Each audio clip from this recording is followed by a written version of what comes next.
dos hisopados negativos y con tomografías contundentes desde el punto de vista de la imagen, ¿no? Anita, no sé si me podés responder. Leo, creo que esos son los casos difíciles donde la PCR no nos confirma lo que estamos sospechando, ¿no? Hubo casos que tuvieron 3 PCR negativas y que se confirmó por anticuerpos. Creo que eso sí es una posibilidad. Donde la sospecha, yo creo que donde la sospecha clínica es grande, tenemos que actuar frente a que como si fuera positivo.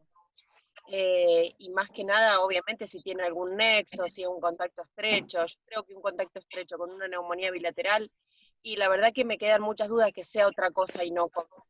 Me parece perfecto esto, cómo actuaron, ¿no? Y lo que queda es quizás esperar unos días y hacer anticuerpos. Perfecto. Esos anticuerpos se canalizan, perdón, para cerrar, esos anticuerpos se canalizan a través de banco, a través de hematología del MOLAS, ¿verdad? Sí, de banco, sí. Sí, sí. Leo, ahí también, Anita, es importante también lo que va a opinar Caro al respecto, que Caro va a hacer el cierre, pero que ya va a estar respondiendo esta inquietud interesante que planteaban los chicos. Caro Vitoloni. ¿Qué tal? Buen día, ¿cómo les va? Leo, mira, la sensibilidad y la especificidad de las imágenes tomográficas en el patrón clásico para COVID es de mayor del 97%. Te diría que es mayor que la PCR, entonces cuando uno tiene imágenes características típicas, patrón típico, ahora lo vamos a ver, tómalo como un positivo.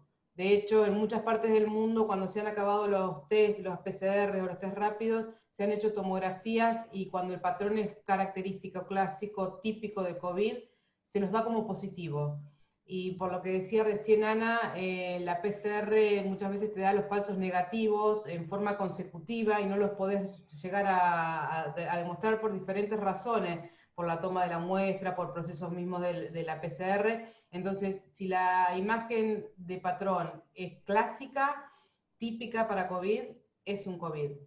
No tenemos mucha duda porque es mayor del 97% la sensibilidad y la especificidad.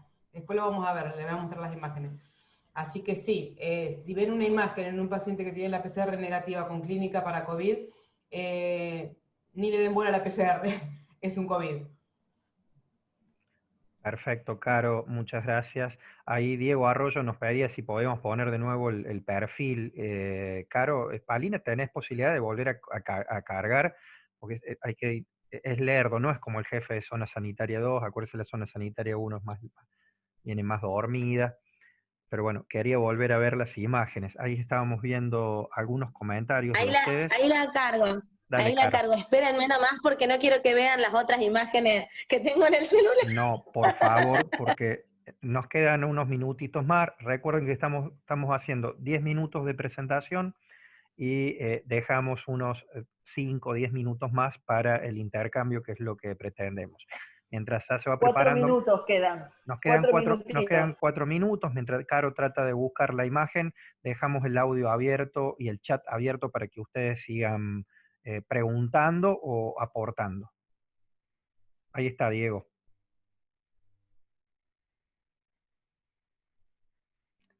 Bueno, ahora el doctor Santiago Arias iba a describir esta imagen. Caro, ¿qué nos puedes decir de la placa esta para adelantarnos algo?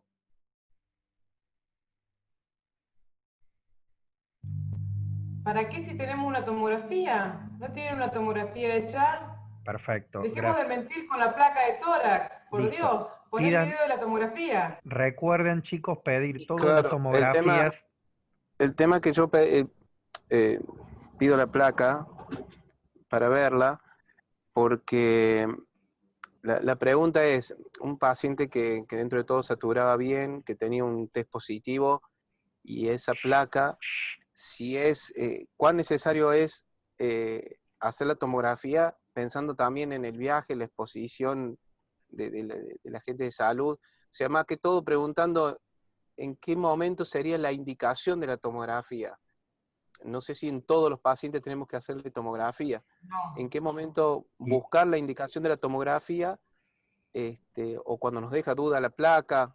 Por eso pedí la placa no por una cuestión de... Perfecto. A ver, la placa se pide de inicio cuando vos sospechás una enfermedad respiratoria aguda, paciente sintomático, se pide de inicio.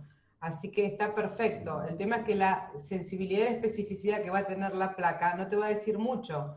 Entonces, sí te va a decir si tenés una neumonía unilobar, y vas a decir sí, es una neumonía bacteriana, no es un COVID.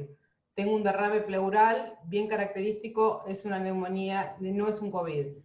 Si la placa es normal, ¿te va a aportar algo? También te va a decir que no, dependiendo en la fecha de inicio de los síntomas y en la etapa de la enfermedad que tengas, la afectación que vas a poder tener más adelante y cuándo no. Por supuesto, no se hacen tomografías en forma rutinaria a todos pacientes COVID. Definitivamente no. Pero justo Claro, paciente... a eso iba la pregunta para que no quede esa sensación. Y por ahí, bueno, Caro, pero después de una tomografía, ya la placa... Caro, la otra a favor, la pregunta de Diego estaba por ahí, quizás uno la podría orientar más cuando el paciente es menor de 60 años y sin comorbilidades, nos parece, porque si no, en el mayor de 60 años ya entra el protocolo y si tenemos la posibilidad de la tomografía, el acceso a la tomografía, no se discute. Mayor de 60 años por nuestro protocolo va a tomografía. Pero por ahí me parece que la pregunta, Diego, iría un poco enfocada en un paciente más joven, en cuál sería la oportunidad, los ingresos. ¿Puede ser, Diego, por ahí?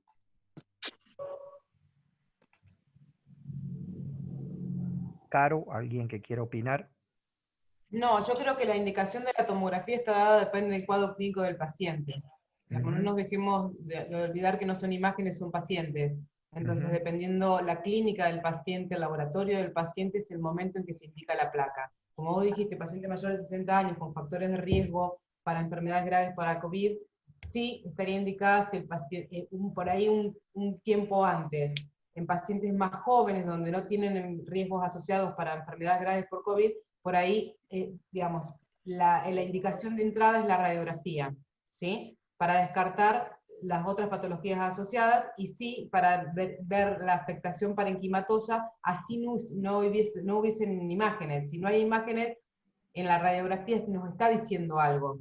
Nos está diciendo que la afectación parenquimatosa no está significativa en ese paciente en ese momento. Entonces nos da un poquito más de tiempo. Perfecto. Pero claramente yo creo que la indicación hoy en día te la está marcando el paciente. Caro, Perdón, igual, Caro, suponete un paciente en esto de la línea de tiempo que remarcan siempre ustedes, y remarcaba el Seba la semana pasada, en cuanto al momento de la línea de tiempo, estimo que por ahí alrededor del quinto, sexto, séptimo día va a ser de mayor valor pedir una tomografía y no una radiografía. Pregunto. Mira, no, es dependiendo, ya te digo, el paciente. Si vos en el quinto día, yo ahora les voy a mostrar imágenes de un paciente del quinto día que está fantástico, o un paciente del quinto día que está intubado. Entonces, la pauta de la indicación te la marca el paciente en base a la evolución y en base a las características de ese paciente, si es un paciente añoso, no es añoso, si tiene comorbilidades, no tiene comorbilidades. Tenemos en la misma fecha de inicio de síntomas, digamos, al quinto día del hisopado o al quinto día de inicio de síntomas. Ponele dos pacientes totalmente diferentes, ¿entendés? Con comorbilidades totalmente diferentes, a donde uno se le indica una tomografía y al otro no. Al otro lo haces un seguimiento radiológico, nada más con placas. Entonces, la indicación no es estática, la indicación es dinámica en cuanto al paciente, los antecedentes y la etapa de la enfermedad en que esté. Obviamente, a ver, si yo tengo un tomógrafo, y tenemos en la provincia tomógrafo, y lo pueden usar, hagámoslo porque nos da mucho más información. Hacerla a todo el mundo no tiene sentido, hacerla a las apuradas tampoco tiene. Yo le voy a mostrar imágenes que la verdad que verlas o no verlas no me aporta demasiado, porque son una enfermedad leve, un paciente con fiebre nada más, y un poquitito que se sentía más o menos, y como estaba acá, pasó, vio luz, entró, se hizo la tomografía, y puedo obtener imágenes con etapa asintomática. Entonces, usar un recurso para una etapa asintomática creo que no corresponde. Sí, saber que tenemos el recurso y que lo podemos usar cuando el paciente se está desmejorando, está entrando en una fase de la enfermedad un poquito más aguda, un poquito más complicada donde ustedes desde el interior van a decir, bueno, hasta acá puedo llegar al tratamiento, tengo que derivar al paciente, esto me va a dar una herramienta para decir, sí, mirá, está consolidando, está haciendo bilateral, multilobar, no sé si lo voy a poder sostener porque estoy en el día 5 y el pico de la enfermedad me va a llegar el día 3, o sea que puedo estimar que esa enfermedad va a progresar, porque lo más florido de la enfermedad lo tenemos entre el día 10 y día 13, día 14, entonces si vos en el día 5 ya tenés una neumonía que pasó de vidrio esmerilado a consolidaciones y podés interpretar que en el día 13 lo vas a tener quemando al paciente. Entonces ahí, sí, por eso les digo, tiempo. Bárbaro, Caro. Ahí vamos a hacer un punto suspensivo porque va a seguir. Buenísimo. Sí, por favor, compórtense. Ahí se va preparando Maggie, ya la vamos a presentar, y queda una pregunta de la Noé Rosa respecto a un paciente que ya había sido dado de alta y que pese a eso continúa con algunos síntomas. Por ahí la vamos a dejar pendiente para que la pueda contestar en cuanto a hilvanarlo quizás con alguno de los otros casos para no estancarnos. Recuerden que el formato que hoy estamos proponiendo, ya que estamos todos, es presentaciones de casos. Ahora presentamos recién un caso leve para ir ejercitando cómo es el manejo, pero que hoy, en la jornada de hoy, está muy orientado a imágenes. El próximo encuentro vamos a hacer lo mismo, pero orientando el manejo a lo que pueda darnos el perfil de laboratorio. Y la idea es ir trabajando con este tipo de metodología. En alguna oportunidad estarán los compañeros enfermeros enfocando en el manejo del paciente desde el perfil, los kinesiólogos, los compañeros de salud mental. Entonces, por ahí no se preocupen si no podemos abordar o evacuar toda la cantidad de inquietudes que tenemos. Es para no estar hasta las 3 de la tarde discutiendo. Maggie, ¿estás lista? Muchas gracias, Sabri. Muchas gracias, Cari. Excelente la presentación y el manejo. ¿La paciente está en la ahumada? Y viajaba hoy a la mañana. No sé, Caro, cómo fue. No, estamos evaluando porque estamos viendo cómo va a ir, ¿sí? Quizás le vienen a buscar o quizás le viene a buscar el hijo. Estamos terminando de hilvanar, pero ya está para alta. Bien, recuerden además que esta paciente no era de la localidad, sino vivía en un puesto cercano a la ahumada, entonces hay un manejo, esto sí es importante hacer un paréntesis, que estamos los compañeros de la ruralidad, ir hilvanando algunas cosas transversales. Esta era una paciente que estaba en un puesto en el oeste profundo, que se maneja inicialmente en el pueblo hasta que se hace el diagnóstico. Ese era un contacto estrecho, se hace el diagnóstico y luego se manejó en Victorica. Muchísimas gracias y excelente la presentación. Bueno, gracias. Bueno, Maggie, ¿te querés presentar para toda la audiencia y contarnos quién sos, dónde estás? Hola, ¿qué tal? Buen día. Ahí activé el micrófono. Mi nombre es Magalí Martínez, trabajo en el servicio de clínica médica del CEAR, acá del Molas. Así que bueno, la idea era presentar un caso clínico de un paciente con una neumonía por COVID moderado. Un paciente que estuvo en realidad en las primeras horas manejado en el hospital de Toay, posteriormente en los modulares, y por una empeoría clínica decidimos recibirlo en el CEAR. Quería destacar lo que estuvieron hablando del tema de las tomografías, y quería comentarle un poquito la experiencia que tenemos nosotros acá, por lo menos en el centro respiratorio, que la mayoría de los pacientes que tenemos internados, nosotros tenemos una capacidad de camas de 18 camas en clínica médica y 18 camas en la UTI. De los pacientes que tenemos en clínica médica, muy pocos pacientes tienen tomografía de tórax realizada. A la mayoría le hacemos placa de tórax y el seguimiento por placa, ya que no tenemos el tomógrafo en el mismo CEAR, sino que tenemos que trasladar al paciente, y eso algunas veces es un problema porque son pacientes que están con alto requerimiento de oxígeno y los tenemos, digamos, por lo general al límite de la terapia. Entonces, quería destacar eso, que no siempre es necesaria la tomografía. Obviamente que si viene con un empeoramiento clínico, más requerimiento de oxígeno, sospechamos un TEP, lo vamos a llevar al tomógrafo. Pero como para que quede claro que no es que sí o sí necesitamos la tomografía para el manejo. Bueno, vamos a ver después qué opina la doctora Vitoloni al respecto. Pero, Yo, Juan, estoy totalmente de acuerdo con la doctora. Diego, A eso sumado a que a veces te encontrás a 100 kilómetros, ambulancia.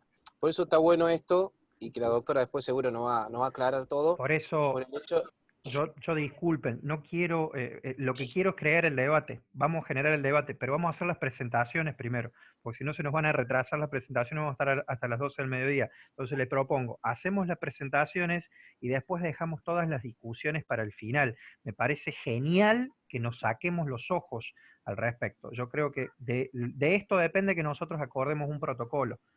Estamos totalmente de acuerdo. Avancemos con la presentación, así no se nos va tan tarde, y luego hacemos el cierre. Genial, Diego. Santi también estaba escribiendo al respecto, y dale, Maggie. Arrancamos. Este es un paciente de sexo femenino, 59 años de edad, oriundo de Toay, como antecedentes patológicos, extabaquista y de ocupación albañil. Paciente contacto estrecho, paciente también COVID positivo.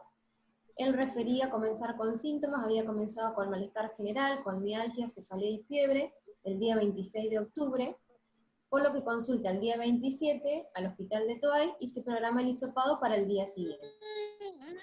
Al señor se le indica el aislamiento en el domicilio y se recibe el día 28 el hisopado positivo para COVID.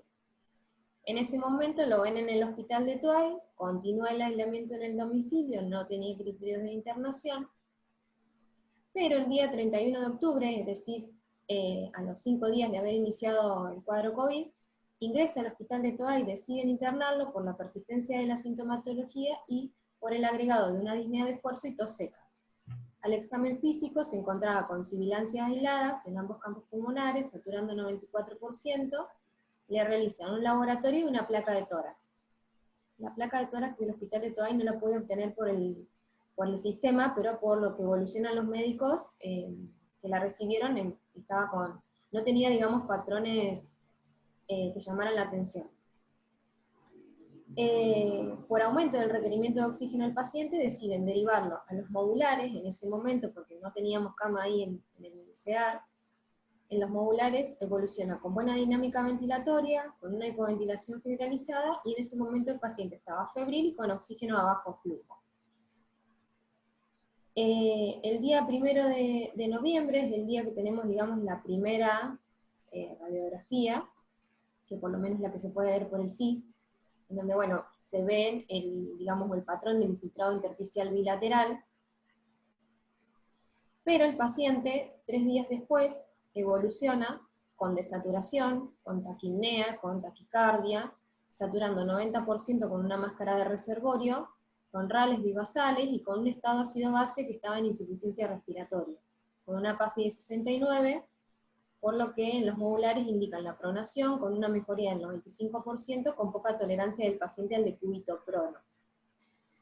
En ese momento se decide la derivación del paciente al centro respiratorio, en la parte de clínica médica, y ahí se decide, cuando ingresa estaba con un requerimiento de 15 litros, con eso saturaba 94%, se decide realizar la transfusión de plasma de convaleciente, que en ese momento no tuvo ninguna complicación, pero lo que quería remarcar ahí es que la transfusión recién se hizo al día 10 de iniciados los síntomas, ¿sí?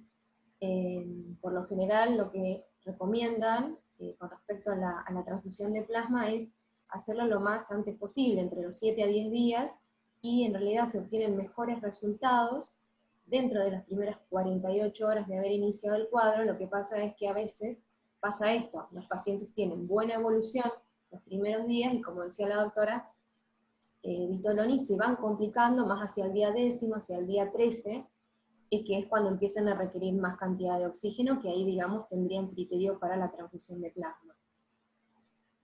Empezamos a ver un empeoramiento de la placa de tórax, en este momento era lo que teníamos disponible para hacer, y el paciente en sala en realidad evoluciona, con mayor requerimiento de oxígeno. El día 7 de noviembre continuaba con la máscara de reservorio a más de 15 litros, saturando 94%, y ya se empezaban a escuchar el aumento, digamos, de la semiología respiratoria, con rales crepitantes hasta campo medio, y por lo que se decide solicitar una segunda unidad de plasma, porque el señor pesa 90 kilos.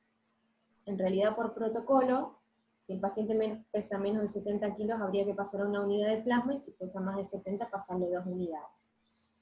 Nosotros en realidad ahí decidimos pasarle una segunda unidad por esta poca respuesta del paciente, porque veíamos que continuaba con alto requerimiento de oxígeno.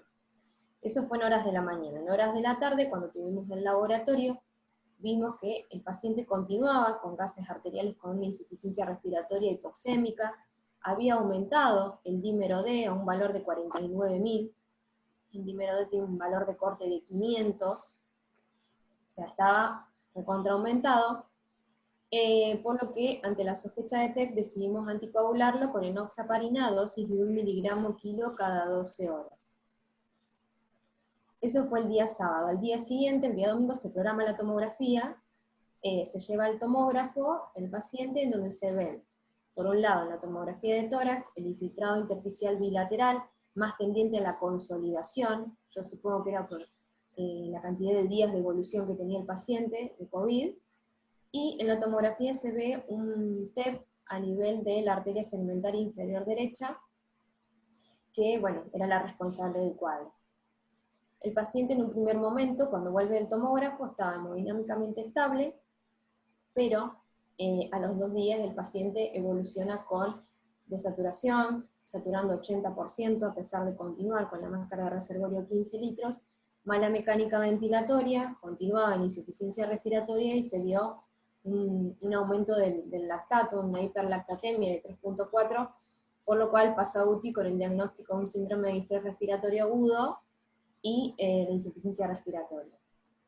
Yo quería aclarar también que en la sala de clínica, antes de pasarlo a la terapia y antes de saber el diagnóstico del TEP, habíamos intentado hacer cánula nasal de alto flujo, que es como una bigotera, que se conecta a una máquina que tiene una presión, que viene con una temperatura. La idea, digamos, es entregarle al paciente aire humidificado, y con una presión como para lograr tener digamos, una buena entrada de aire. El problema que tenemos en el CEAR es que estamos con tubos de oxígeno, no estamos con oxígeno central en la sala de clínica médica, y eso hace que no podamos aportarle una buena FIO para poder hacer efectiva esta cánula nasal de alto flujo. Por eso algunos pacientes no responden a la cánula nasal, y si cuando los pasamos a la terapia, se los conecta a la cánula nasal de alto flujo y mejoran, porque ellos sí tienen el oxígeno central ahí en el CEAR. Pero es algo que habitualmente hacemos en la sala también, cánula nasal de alto flujo. Bueno, el paciente después evoluciona sin respuesta a la cánula nasal de alto flujo, se decide la intubación y la asistencia ventilatoria mecánica. Actualmente está con asistencia ventilatoria mecánica y está con vasopresores, el paciente continúa en el servicio de terapia intensiva. Y por último, hice como un cuadrito comparativo. En realidad, esto yo sé que lo van a hablar después del tema del laboratorio. Lo único que quería hablar era comparar, digamos, acá el 9 de noviembre, que es el paciente cuando ya tiene aproximadamente ya 14 días de iniciado el COVID, cómo se ve, digamos, la linfocitopenia, con un recuento de linfocitos de 420, y el día 7, que es cuando hace el pico del dímero D, que es cuando sospechamos el TEP, y a los 2 días de haber anticoagulado, cómo baja ese dímero D. Siempre con PAFIs 70, 140, 80, 79, o sea, manejamos ese nivel de PAFI, la verdad que los pacientes están muy comprometidos. Con respecto yo quería decir algo con respecto al tratamiento, que por ahí Juan me había dicho que por ahí hiciera algo de hincapié. Cuando nosotros ingresamos a los pacientes, por lo general le ponemos tratamiento antibiótico, ponemos AMS claritro. Esto está muy discutido, a veces la bibliografía habla que si el paciente no tiene patrón de una neumonía lobar, o si no tiene procalcitonina positiva, o reactantes de fase aguda muy elevados, no colocarlo. Lo cierto que hemos visto que en pacientes que están gravemente enfermos, como los que nosotros ingresamos, ha habido una desmejoría clínica, y de hecho, por ahí pensamos que podía ser por el efecto de la claritromicina, el efecto antiinflamatorio, que podía llegar a estar vinculado a esta evolución. Por otro lado, en un paciente que está con requerimiento de oxígeno, siempre poner la dexametasona. Lo que se recomienda es la dosis de 6 miligramos día vía oral, y si no tenemos vía oral, le podemos hacer la ampolla de 8 miligramos día endovenoso. Ese tratamiento se hace durante 10 días mientras el paciente esté con requerimiento de oxígeno. La colocación de la heparina de bajo peso molecular también es importante en todos los pacientes internados. Lo primero que se ve es si tiene patrones inflamatorios, un dímero D mayor a 1500, o una PCR más de 15, o una linfocitopenia menor a 800. Si el paciente tiene 2 o más de esos criterios, se va a poner la dosis de la heparina de bajo peso molecular a dosis intermedia, que sería 1 miligramo kilo día. Si el paciente no reúne esos criterios inflamatorios, lo dejamos con heparinoprofilaxis. Y algo importante aclarar, que estaría bueno ahora que estamos conectados a varios pueblos, el hecho de que cuando el paciente estuvo internado en una sala, mandarlo de alta con la heparina de bajo peso molecular en dosis de profiláctica durante 7 días. Porque se han visto la intercurrencia de TEP, de hecho hemos tenido un paciente que intercurrió con un TEP luego del alta por COVID. Así que como para tener en cuenta esa complicación. Perfecto, May. Ahí dejamos, ahí la Lore nos está dando el tiempo, está muy celosa con el tiempo. Bueno, un poco ahí respondías la pregunta que le había hecho Romy Londero respecto a la enoxaparina en el caso anterior, y la oportunidad de su uso. Y bueno, había algunas inquietudes también que planteaba Diego y que vos comentaste respecto al seguimiento radiológico, que seguramente lo discutiremos luego cuando Caro haga la presentación. ¿Quieren aportar algo? ¿Quieren preguntar? ¿Tienen alguna pregunta para Maggie?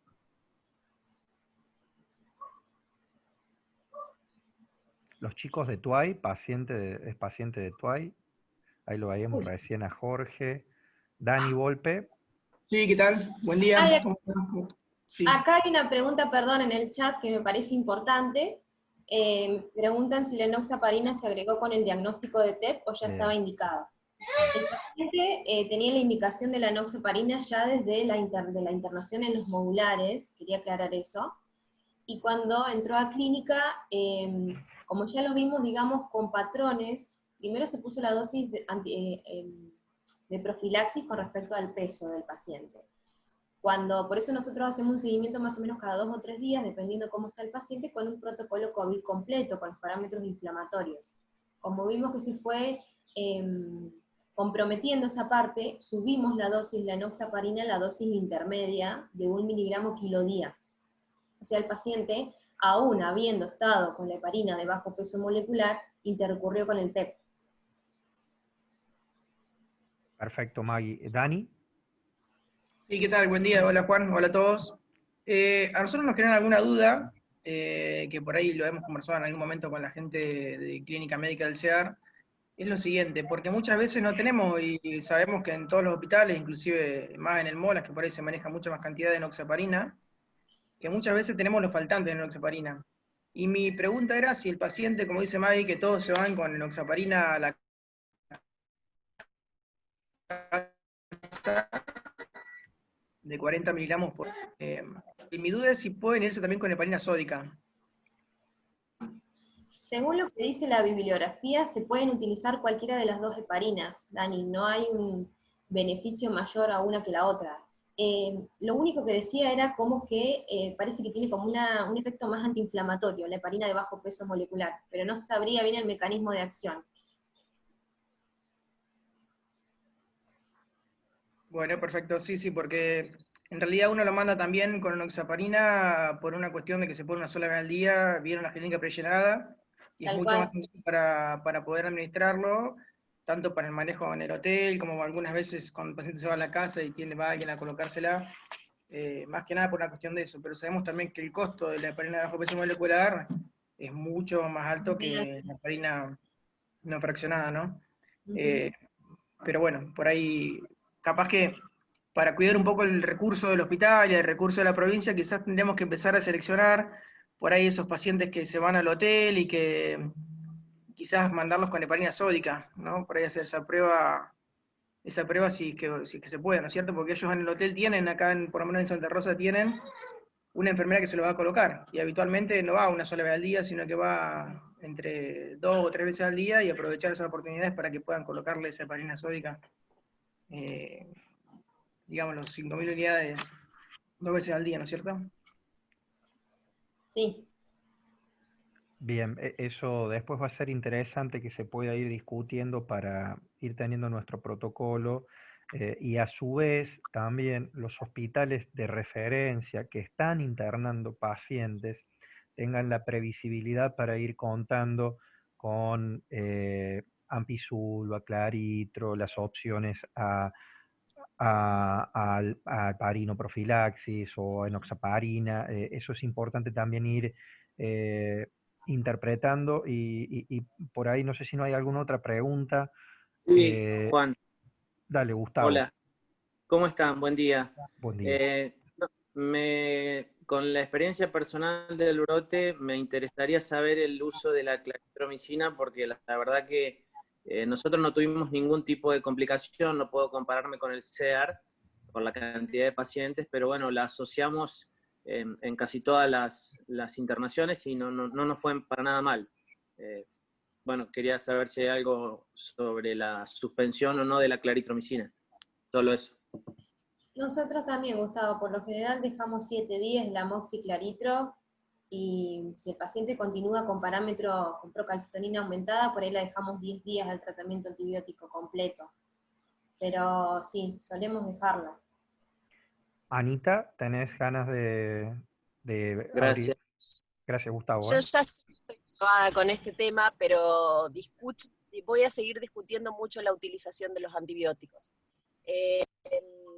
Es verdad, Maggie, el efecto antiinflamatorio de la claritro, pero tampoco es algo que podamos decirlo con una evidencia científica alta.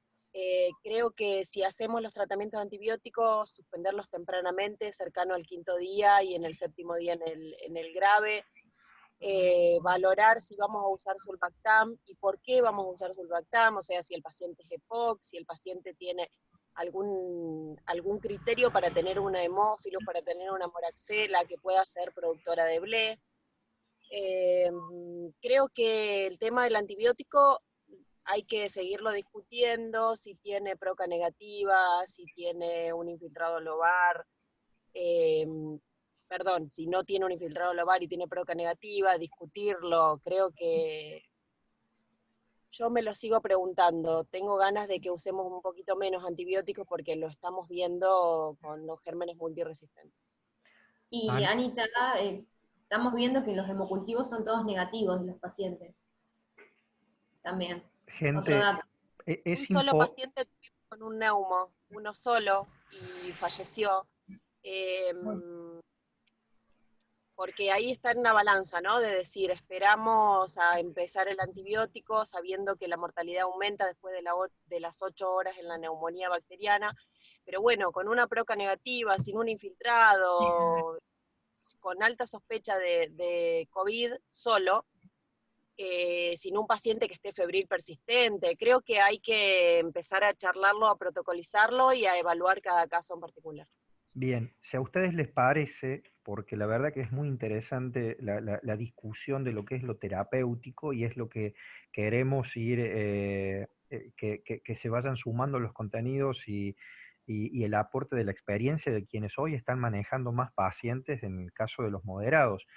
Me parece que el mensaje importante también para los compañeros de la ruralidad es que sepan que van a contar con el acompañamiento de quienes tienen oportunidad de tener más experiencia con esto, Y en el caso de que Gustavo, Leo, Santi, cualquiera de los compañeros de la realidad tengan la posibilidad de discutir la oportunidad de incorporar un antibiótico, la indicación de plasma, la indicación de lo que fuere, están los canales de comunicación por el circuito de Pico y por el circuito de Santa Rosa para contactarse y para poder presentar el paciente y respaldarnos con el uso de la historia clínica electrónica y la posibilidad de imagen. Eso nos parecía interesante. Yo me quedo con un montón de ganas de preguntar de la terapéutica con plasma, de la oportunidad de lo que surgió recién, de las complicaciones, bueno, que quizás hoy que está todo un poco más orientado a las imágenes,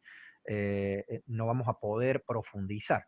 Pero ¿queda alguna otra pregunta como para cerrar la presentación de los chicos de CEAR, de Molas? Juan, yo quería decir algo chiquito, cortito. Por ahí en consultorio, nosotros que estamos en internación, por ahí nos acercamos a consultorio ahí del CEAR, que es a donde llegan las ambulancias de los pacientes de todos lados, y nos hacen, digamos, una pequeña presentación de los pacientes y vamos viendo aquellos que están con requerimiento de oxígeno, con una fecha de inicio de síntomas dentro de los 7 días, y por ahí preferimos a esos pacientes dejarlos en el CEAR y no derivarlos a los modulares, cosa que podamos hacer la transfusión de plasma. Eso también lo sabemos hacer, sabemos ir seleccionando pacientes, quién va al modular y quién queda en el molar, como para ir manejando a los pacientes, como para que vean que también está bueno esto de preguntar si tienen dudas de un paciente, tiene criterio de plasma o no, que nos puedan preguntar eso. Ahí está Silvia Fabre conectada. Silvi, ¿estás? Vuelve el espiritismo. ¿Estás ahí, Sí, Silvi? estoy. Bueno, Estoy. ¿querés contarnos? Hay un número telefónico en el cual ustedes están utilizando para hacer las interconsultas y con esta posibilidad de que los pueblos ya no se están quedando más con el paciente leve, a veces están quedando con un paciente moderadón. Entonces es interesante de que cuentes, de que por el circuito de Santa Rosa, Leo ya lo tiene muy agilizado hace rato con el circuito de Pico, el resto de los chicos también, pero por ahí para los chicos de Santa Rosa, del circuito Molas, que cuentes cómo es la posibilidad de contactarte. Bueno, buenos días para todos. Nosotros implementamos 2 formas de comunicarnos, que lo armamos con Juan. Una es a través de un número de celular que está disponible de 8 a 20 horas, que vamos a ir teniendo entre 2 o 3 de nosotros. Actualmente lo tengo yo, hemos empezado recién estos días con este número de teléfono. Y la otra es la posibilidad de pedir, de solicitar a través de ese número de teléfono una teleconsulta, así como venimos haciendo con distintas patologías, con otras especialidades, pedir directamente una teleconsulta, que eso va a ser en horarios de la mañana hasta el mediodía, específicamente para conversar con alguien de nuestros médicos clínicos, un paciente con patología por COVID, para plantear, bueno, si tiene criterios de derivación o no, si amerita hacerle algún cambio en el tratamiento, si hay que derivarlo para hacer una tomografía, ver las imágenes que tienen ya realizadas o los laboratorios. Esas son las 2 formas en las que nos hemos organizado con Juan como para poder ir solucionando dudas de todos aquellos que nos consulten. Perfecto, Silvia, gracias. Hay una pregunta muy interesante de Laura de Lonquimay respecto si un paciente oleosintomático, diagnosticado, leve, que se está siguiendo en la localidad, es necesario realizar laboratorio y radiografía de tórax. La pregunta es si lo hace con progresión clínica, el protocolo. ¿Alguien de los compañeros quiere responderle a Laura o alguno de los especialistas expertos en COVID recientes de La Pampa? ¿Qué hacemos en un caso leve en el pueblo de un paciente sin comorbilidad, joven, COVID? Si querés contesto yo, Barbero. Bueno, a ver, licenciada, díganos. Juan, no me considero en ninguna de las categorías que acabas de decir, por eso no iba a responder. Escuchá, para mí el criterio clínico es lo primordial, sigo insistiendo en eso. Si el paciente es un leve, no necesito hacerle nada, solamente el control clínico. Si algo me llama la atención o empieza a desaturar o empieza a encontrar algo en el respiratorio, ahí sí hay que avanzar, pero si no, no considero hacerle ningún laboratorio de rutina. Eso es importante, Ana. Seguramente en el próximo encuentro donde van a estar nuestros amigos que siempre tienen buen carácter y buen humor, que son los bioquímicos, vamos a estar un poco también manejando esto y vamos a repasar la terapéutica. Por eso no se frustren si no podemos sacar todo en limpio hoy. Ahora, eso sí, ¿cómo los vamos a enganchar a los clínicos para que vayan escribiendo 3 o 4 líneas? Y la idea es que terminemos en 2 semanas con nuestro protocolo afinadito. Así que, Maggie, si no queda alguna otra pregunta, ahí estaba hablando algo Fer de la heparina. ¿Puedo agregar algo? Sí, Leo, por favor. Leo. No, un poquito a lo que planteaba, a lo que se planteaba al respecto del abordaje de los leves. Creo que nosotros, con este abordaje territorial que hacemos, sobre todo los médicos generalistas de familia, los que hacemos de medicina general y familiar, creo que es importante la parte humana en el acompañamiento, que nosotros tenemos, somos especialistas en el abordaje familiar y comunitario.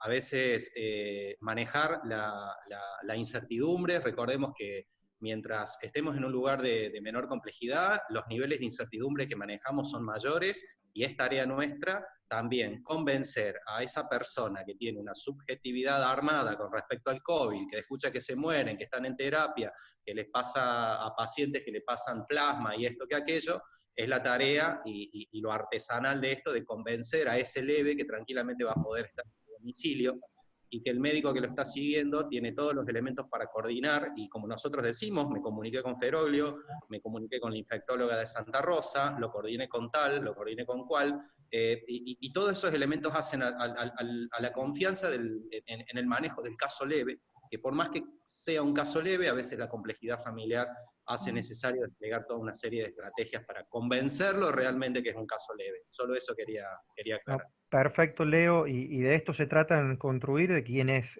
no nos cabe duda que tienen la mayor experiencia en el manejo de los pacientes leves son los compañeros de los pueblos. Esto también lo vamos a precisar porque quizás el paciente que llega desde un complejo hotelero, desde la ciudad, en algunas oportunidades son casos leves, pero la gente del pueblo viene trabajando hace un rato largo con casos leves y como decía Leo, también nos interesa esto porque le aportan lo artesanal y la impronta de la mirada del generalista. En esto de que querer construir esta ida y vuelta con los compañeros del segundo nivel que seguramente tienen muchísimo para aportar, como los nuestros. Ya vamos a pasar los 2 números de teléfono.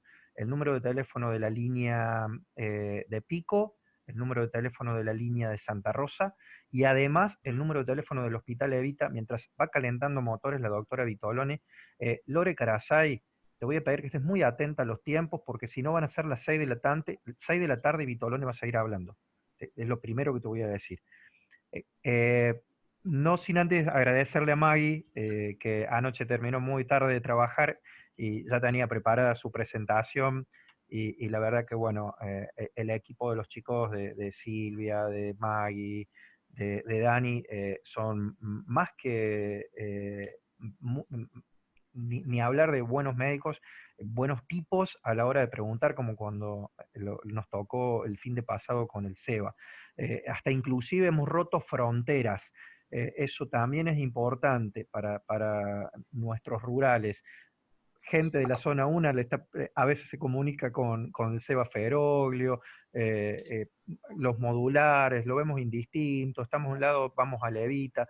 También felizmente estamos creando nuestras redes y también uno quiere hacer un comentario mientras la Caro va preparando la presentación, y Maggie, insisto, muchísimas gracias, de que nosotros no es la primera vez que nos encontramos para formar y para prepararnos y entrenarnos en COVID.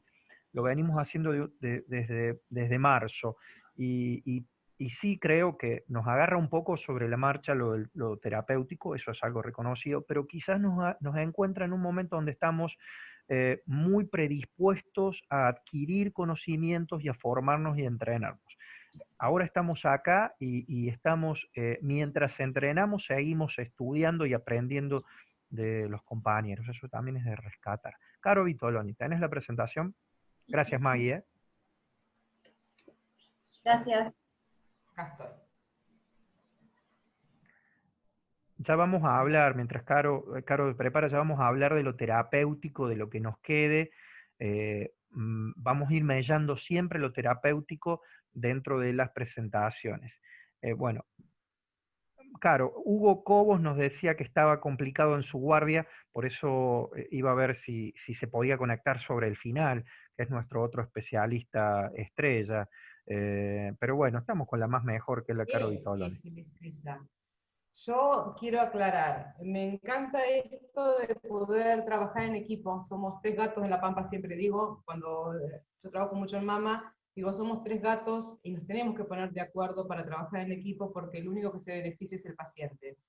No quiero hacer publicidad de las imágenes, sigo sosteniendo como radióloga que la clínica sigue siendo soberana la clínica, pero les voy a mostrar algunas imágenes que por ahí los pueden ayudar a definir algunas conductas en los pacientes leves y moderados, sobre todo ahora que tenemos a tantos pacientes y muchos los tenemos en la casa y como decía recién el doctor, tienen que darle un poquito de tranquilidad y seguridad y también uno tiene que quedarse tranquilo que el paciente está cuidado en su casa. Primero les pido disculpas porque el PowerPoint lo hice, ayer terminé a las 3 de la mañana, empezamos esta semana, y la mayoría de las imágenes son todas del Hospital Comunitario Vita, del lugar donde yo trabajo.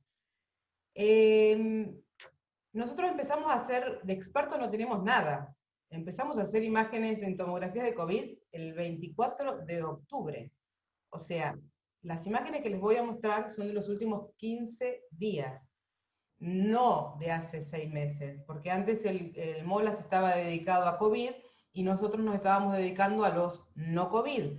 Entonces empezamos a utilizar las imágenes de COVID en el Evita hace poco tiempo en lo que es tomografía. Y cuando pensé esto, pensé, ¿qué tenemos que saber primero para reconocer unas imágenes o patrones de COVID? Es saber lo que es una imagen o patrón normal. ¿De qué? Primero, como primera medida, tenemos la radiografía de tórax. Entonces necesitamos conocer las características básicas de una placa bien hecha, técnicamente aceptable. ¿Qué es? La cobertura, que cubra desde... ¿Se ve el cursor o no? No. No vemos el cursor. Bueno, la cobertura tiene que ir desde los vértices pulmonares a los senos costodiafragmáticos laterales completos y nítidos. Eso significa que la placa no está respirada, está bien centrada y tenemos todas las estructuras del tórax que tenemos que ver. Tiene que estar bien centrada. ¿Qué significa? Que las 2 clavículas tienen que estar equidistantes a las apófisis espinosas, que son estos que están acá en el medio, para no tener variaciones en la morfología de lo que vamos a ver por el posicionamiento. Las escápulas tienen que estar fuera del tórax, o sea que tengo que tener los campos pulmonares bien libres y despejados, y las escápulas por fuera del tórax. Y una buena penetrancia significa que tiene que tener los kilovolt y los miliamperes necesarios de ese tórax para ver toda la vía aérea, la tráquea con la carina, hasta los bronquiofuentes. Si yo veo esta parte de transparencia en la carina, es porque sé que la placa está bien penetrada. Cuando nosotros tenemos esas, digamos, vemos la placa y decimos, sí, está bien tomada, es técnicamente aceptable, veo vértices, veo bases, está centrada, tiene buena penetrancia, vamos a definir las estructuras normales, los campos pulmonares y el mediastino, y los cilios pulmonares como características básicas normales.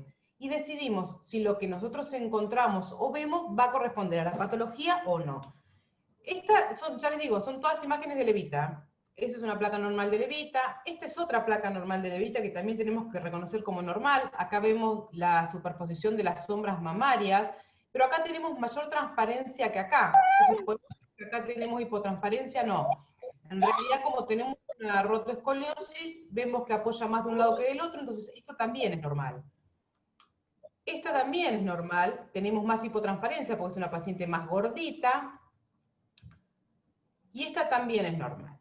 Bueno, una vez que sabemos lo que es la calidad técnica, vemos que las clavículas están equidistantes, está bien centrada, vemos la burbuja aérea de la cámara gástrica, vemos los senos costodiafragmáticos laterales, podemos ver el mediastino superior, y sabemos que el paciente tiene que estar en bipedestación, porque si nosotros hacemos el paciente acostado, vamos a ver variaciones fisiológicas porque el paciente está acostado, ¿sí? Como el ensanchamiento del mediastino superior o el ensanchamiento del corazón.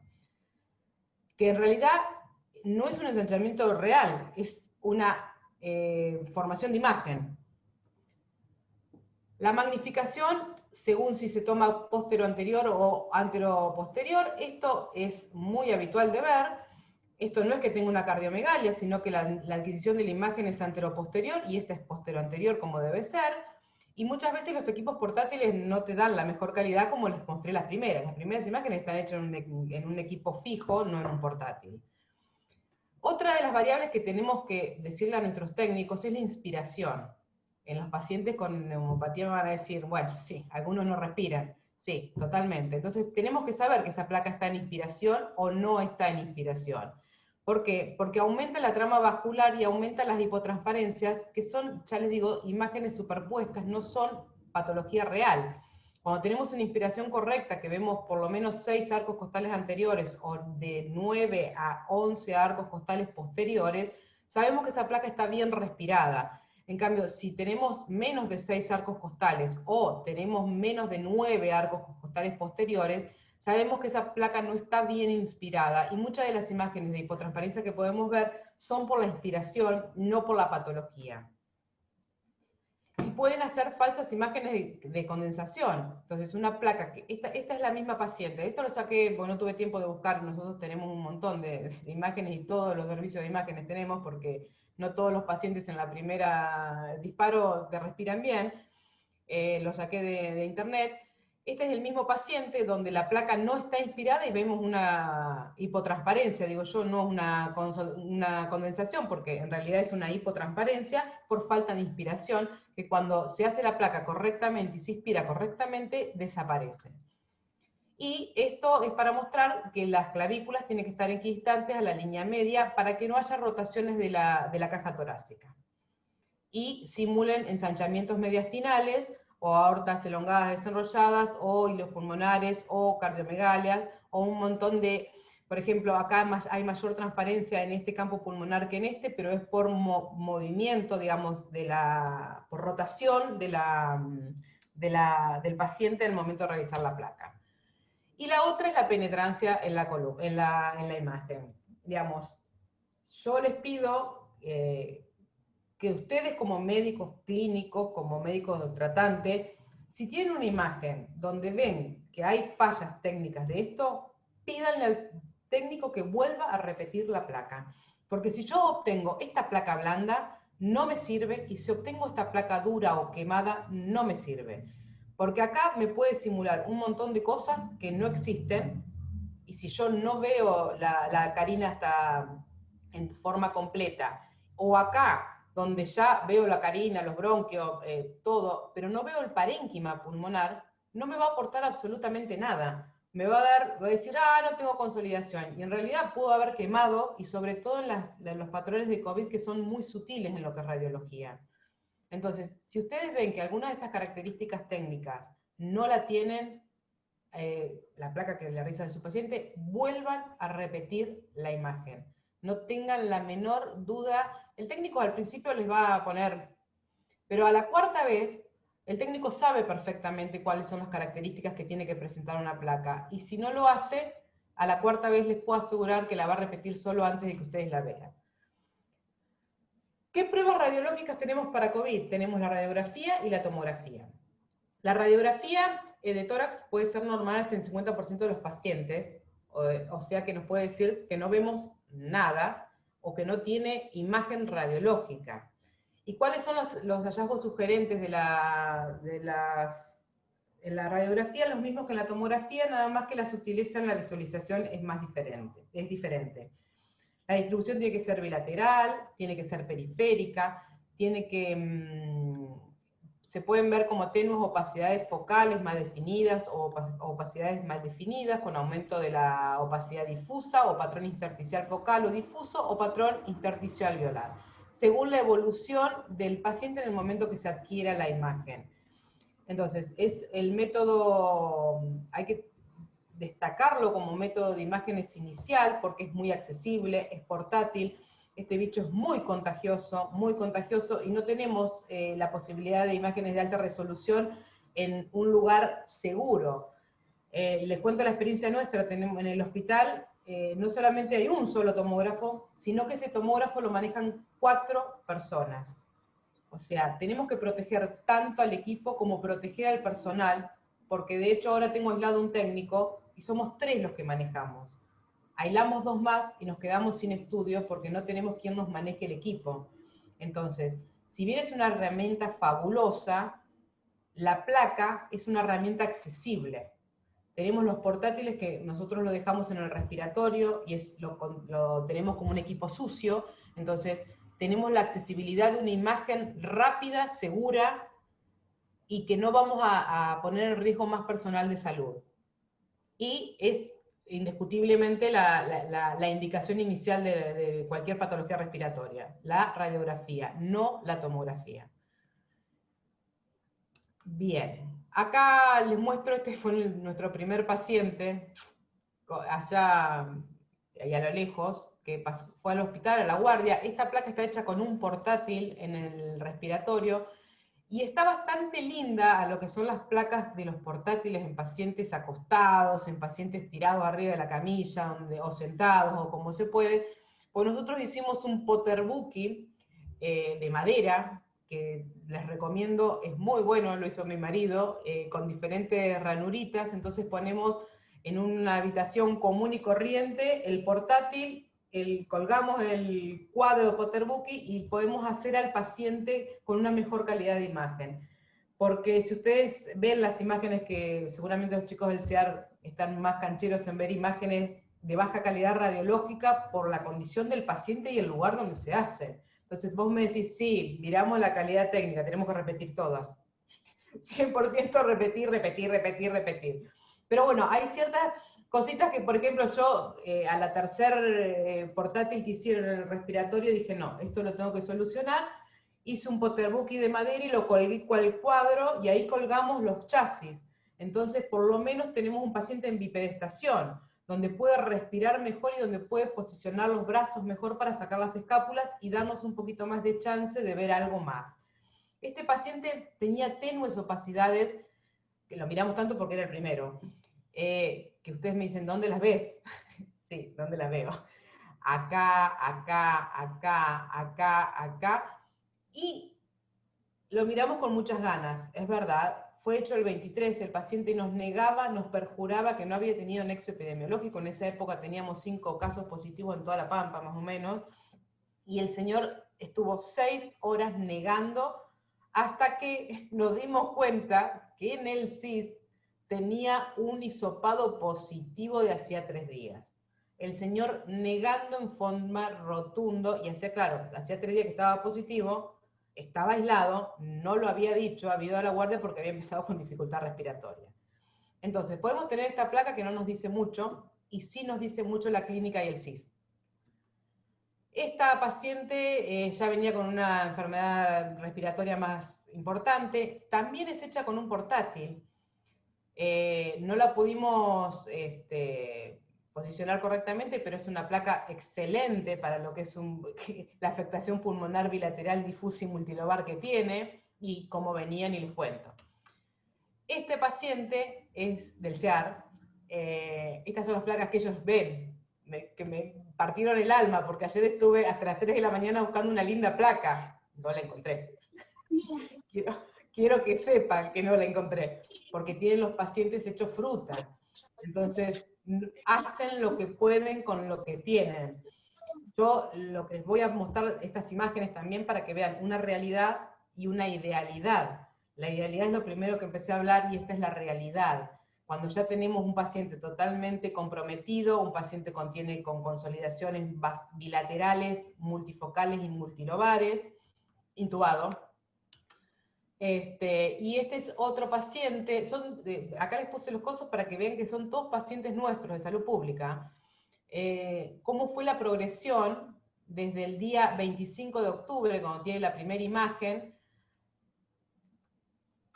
al día 31 de octubre, donde acá ya se les empezó a quemar un poquito los papeles a los chicos, y el paciente empezó a comprometerse, y tiene aumento de las opacidades en forma bilateral y difusa. Esperen que me está molestando esto, ahí está.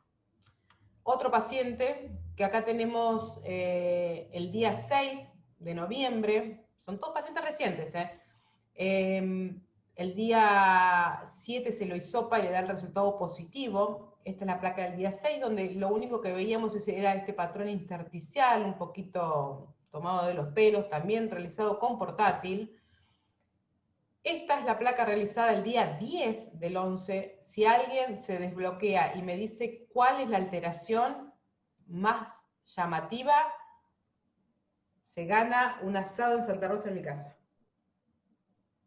Ya me dijiste, me acuerdo lo que me dijiste ayer, así que Vos me voy a callate, callar. vos No digo estás nada. invitado como invitado de honor. Gracias. Necesito que alguien me lo diga para quedarme tranquilo de que estamos hablando todos el mismo idioma. Tomá al médico generalista Fernando Goitía, mira lo que dice. Cualquiera. Mariela, Cualquiera. mira, no, Mi mira Mariela. corazón. ¿Qué tiene el corazón? ¿Qué tiene el corazón? Una dextrocardia. Dextrocardia está dicho. Vuelvo para atrás. Esta es la placa inicial del paciente el día 6. Y esta es la del día 10. ¿Qué tiene esa placa? El corazón. El corazón del técnico que no dio vuelta a la placa correctamente. Entonces, esto es importantísimo, porque nosotros estábamos buscando la base izquierda, cuando vi esta placa casi me descompongo, y esto pasa, y está marcada a la derecha. Si yo no les muestro la placa posterior y la anterior, sí, una dextrocardia divina, porque encima ni siquiera veíamos la burbuja, la cámara gástrica, porque está tirado en la cama, este paciente no puede respirar, tiene una consolidación, tiene comprometido todo el pulmón izquierdo y parte de la base pulmonar derecha. Pero bueno, estas cosas también las tienen que ver. Entonces, esta es la placa inicial, a los 4 días el paciente tiene esto, y a los 5 días el paciente tiene esto, una consolidación casi total del hemitórax izquierdo y de toda la base pulmonar derecha, o sea que está respirando con este pedacito. Y estas son las saturaciones que tenían en el CIS, cuando ingresó de 95, cuando se comprometió la dextrocardia tenía 85, y después en UTI, con el oxígeno que le dan los doctores, subió a 90, o sea que les hace bien. Bueno, esos son los hallazgos sugestivos, las tenues opacidades bilaterales, periféricas, que no las van a ver muy bien, porque la verdad que muchas veces les parece que las inventamos, a menos que tengan consolidaciones así en bodoque. Las tenues opacidades, seamos sinceros, con la calidad radiológica, que es lo que les dije el sábado pasado, real que estamos manejando, es muy difícil de verla. Entonces son muy lindas las publicaciones, es muy linda la placa, pero sinceramente tenemos que usarla para que lo que nos sirve, que es ver grandes consolidaciones, ver si el paciente tiene un derrame, ver si el paciente tiene una neumonía lobar, y derivarlo, nada más. Y ver si se queda o se va. Entonces los hallazgos no sugestivos, que tenemos que saber identificar para decir, este no es un COVID, tenemos la consolidación unilobar, bien clarita, el derrame pleural. Estas son imágenes no sugestivas de COVID. Patognomónicamente no subjetiva, digamos. Si yo veo un derrame pleural único, unilateral, o una consolidación unilobar, es no COVID. Un tumor, una papita, o las adenopatías que tampoco son características del COVID. Y no les quise poner imágenes de características de adenopatías, porque en realidad son bolas blancas.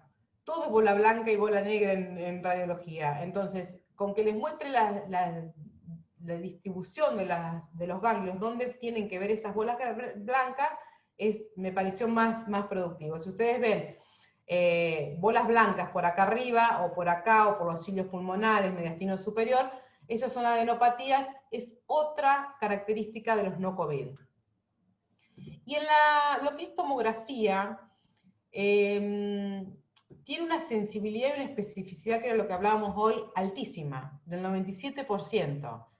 La Sociedad Británica caracterizó las imágenes en patrones típico o clásico, indeterminado, atípico o negativo directamente.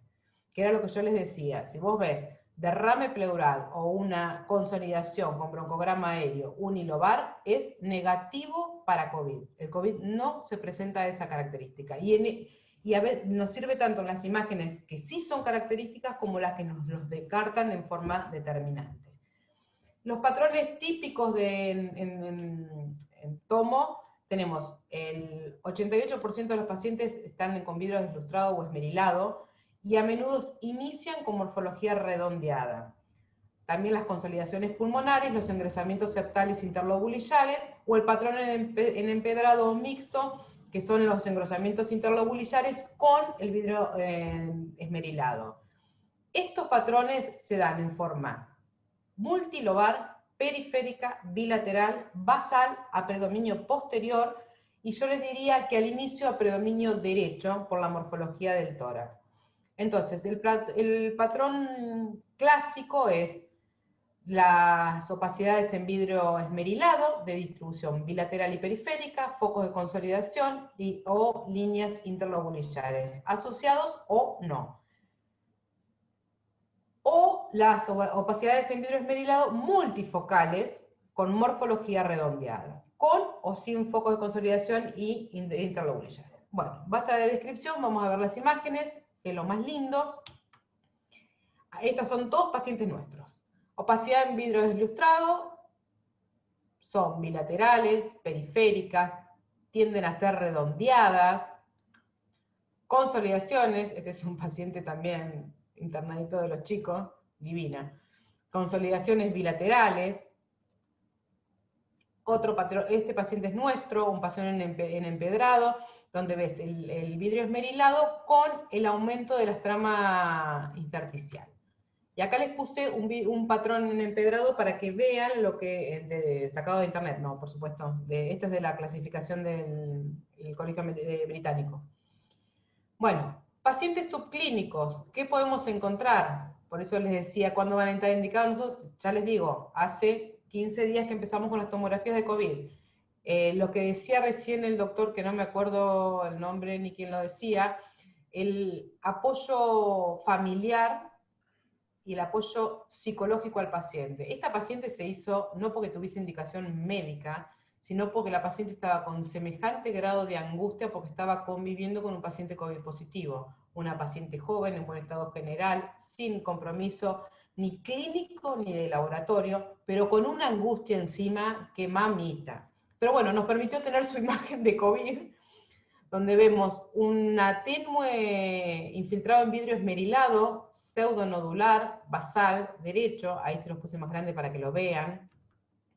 Tenía otro infiltradito, acá lo vemos, y tenía otro infiltradito. Entonces tenía múltiples infiltrados en vidrio esmerilado tenues, pseudo redondeados, multifocales.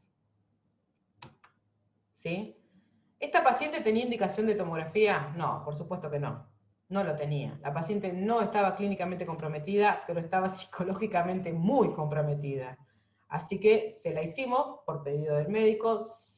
No sé si se fue más tranquila, porque cuando le vimos las imágenes del pulmón, dijo, ¡ah! ¡Tengo imágenes del pulmón! No, pero pará, que son re tenues, son chiquititas, se ven porque el tomógrafo tiene linda imagen y nada más.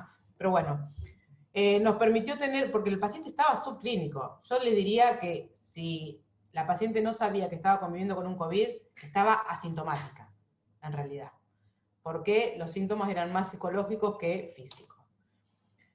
Dentro de la primera semana, tenemos lesiones, los vidrios esmerilados, sí, más importantes, multifocales, bilaterales, periféricos, y tienden al final de la segunda semana a empezar a consolidarse si la enfermedad va a progresar.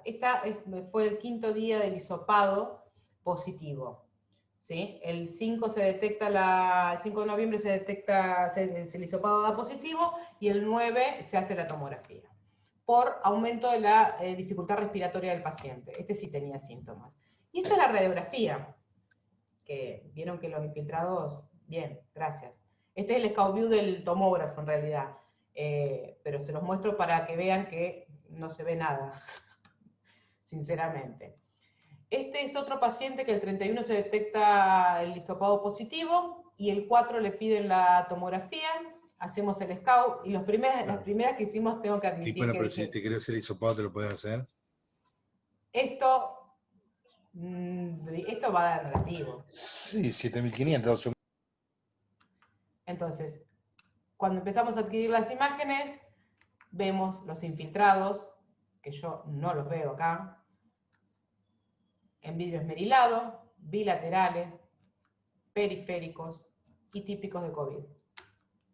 ¿Sí? Este paciente sí estaba con sintomatología, y vemos el compromiso multilobar bilateral, con esa imagen radiológica, hisopado del 5.º día. Estos pacientes en realidad están pedidos porque están en aislamiento domiciliario o en el hotel, para definir, el médico quiere definir si lo trasladan al CEAR o no. Este es otro paciente que lleva 7.º día, con estos infiltrados bilaterales, no hay mucho compromiso parenquimatoso. Entonces, como nosotros ya tenemos 7 días desde el hisopado positivo y más días desde la fecha de inicio de síntomas, podemos decir que este paciente no va a progresar rápidamente, porque no tiene tanto compromiso del parénquima pulmonar. Entonces, decir, bueno, ¿estamos en el pico de la enfermedad, estamos en el comienzo o estamos en el final de la enfermedad? Y eso es importante asociar las imágenes. Si estas imágenes son en el día 3, y estamos en problema, pero si son en el día 13, 14, decimos no, ya está saliendo de la etapa, no va a haber más afectación pulmonar, o podemos intuir lo que no va a haber.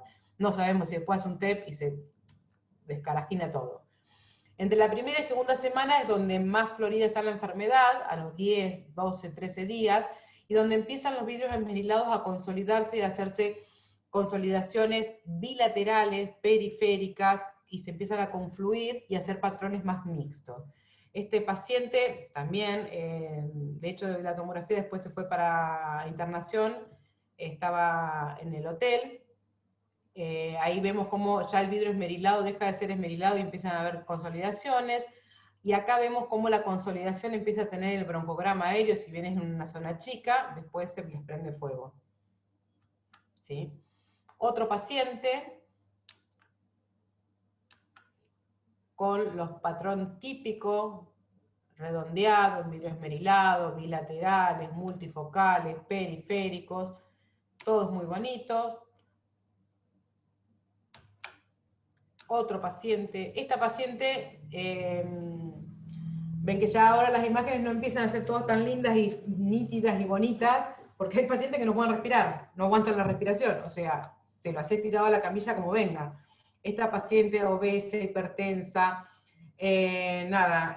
vino con dificultad respiratoria. Si bien la afectación era bastante leve en cuanto a la afectación parenquimatosa, estaba clínicamente bastante comprometida, y como tenía una placa que no decía absolutamente nada, que era peor que esta, que no la tengo porque no la teníamos nosotros, se decidió hacer la tomografía para ver el compromiso, porque imagínense que esta paciente, con lo gordita que es, una radiografía no respirada en un portátil es una nada misma, más o menos, porque si no tenés una consolidación bien grande, no podés llegar a ver estas sutilezas de los infiltrados en vidrio esmerilado. Este paciente es un paciente, como dice la doctora, del CEAR. Están así. lo tiraron arriba de la camilla del tomógrafo a ver qué podían ver.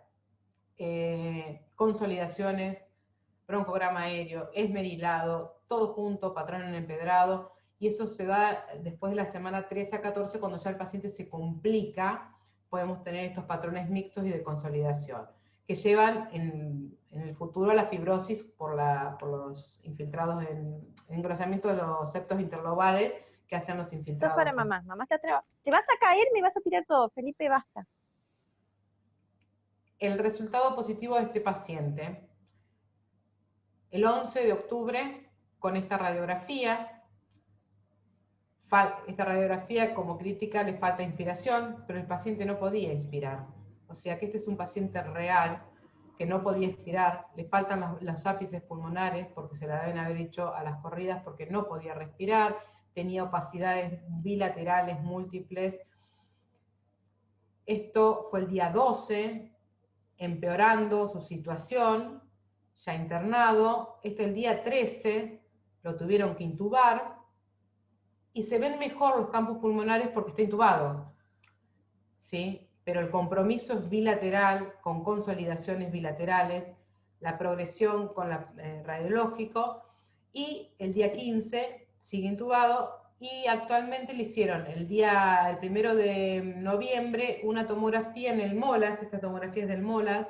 Quise traer pacientes de ellos porque ellos tienen esta gravedad de pacientes, no el vidrio esmerilado que yo les mostré al principio. Pero lo que quería mostrar en esto es, ¿para qué tenemos un tomógrafo y para qué podemos usar el otro tomógrafo? Nosotros en el Hospital Evita, como no tenemos internación, podemos utilizar el tomógrafo para darle una herramienta a ustedes para determinar si un paciente se interna o no se interna, como una imagen más, y el MOLAS lo tiene para los pacientes del CEAR, sobre todo que están en este estado, ¿sí? Otro paciente, esta paciente se las quería mostrar porque el día 24 fue el resultado positivo, y la tomografía fue el día 25. Ustedes me dicen, wow, un día de comienzo de síntomas. No, esta era una paciente conviviente, mayor de 65 años, con comorbilidades, que estaba en la casa. Empieza el día 25 con dificultad respiratoria y le llama al SEM. Entonces la trasladan para ver qué compromiso pulmonar. Como nosotros estábamos en el hospital, hacerle una placa y yo entrarla por el tomógrafo me da lo mismo, porque expongo de la misma manera el personal. Dijimos, vamos a hacer una tomografía, pues la paciente sintomatológica me estaba desaturando, estaba con falta de aire, a ver si la internaban en el CEAR o en los modulares. Hicimos la tomografía, que tiene mucho compromiso, no sé cómo estará ahora la señora, o si estará, compromiso bilateral, multifocal, de consolidaciones, broncograma aéreo, con vidrio esmerilado, completita. Y ¿por qué me pareció interesante esta paciente? ¿Le podríamos haber hecho algún estudio de imágenes antes? Es mi pregunta. Lo dejo para que lo contesten después los clínicos, a ver cuándo se le puede indicar por la clínica de la paciente, porque yo no creo que haya empezado el día 25 con ese compromiso de un momento para otro. Yo creo que los días previos a esta paciente, que era una paciente de riesgo, con un conviviente de COVID positivo, podríamos haberle hecho por lo menos una imagen un poquito más. No sé si les sirve a los clínicos tener una imagen antes y definir la terapéutica antes. No sé, me parece que esta paciente llegó ya muy quemada. Oh, on time, perdón, no la veía. Bueno, ya estamos terminando. Esta otra paciente, este paciente, también COVID positivo el 24, el 20 se le detecta el genoma, vemos estos infiltrados, parchados, vidrio esmerilado, pero cuando empezamos para abajo decimos, esto no tiene tanta pinta de COVID. Ups, esto no tiene tanta pinta de COVID, y como dijimos no tiene tanta pinta de COVID, vamos al CIS, que tenemos toda la herramienta. Bueno, en el CIS el paciente había tenido un politrauma el mes anterior, con fracturas costales, neumotoras, contusión. Pobre hombre, en menos de un mes tuvo un COVID y previo un politrauma. Así que esto sí es imágenes de COVID del paciente, pero esto que les quiero mostrar acá, estas atelectasias y estos tractos densos son de la secuela de su politraumatismo del mes anterior. Bien, otro paciente. Esta paciente vino con mucha dificultad respiratoria, creo que llevaba 5 hisopados negativos, el 27 le hacen esta placa, el médico sabiendo le decide pedir una tomografía para ver qué compromiso tenía. Este compromiso tenía la paciente. Esta paciente es negativa para COVID, sabemos que hay otras patologías aparte de COVID, saturaba 94, dificultad respiratoria, había tenido fiebre, es una secuela de una gripe A con un asma bronquial, que en estos tiempos de COVID, cada vez que consulta a una guardia de la paciente esta, que la tiene, porque aparte es fumadora, como yo, totalmente cero buena paciente, EPOC, tabaquista, no hacen nada de lo que tiene que hacer, cada vez que vuelve a la guardia la hisopan, porque estamos en pandemia de COVID, pero claramente es un asma bronquial con una secuela de una gripe A. Otra paciente que venía con dolor, esta sí les quiero mostrar. Venía con dolor en el hemitórax izquierdo y dificultad respiratoria. Empezamos la tomografía, esa placa como no dice nada, pero como los COVID no dicen nada, empezamos la tomografía y hicimos viene bastante bien hasta que vemos esto. Entonces, ¿tenemos otras patologías? Sí.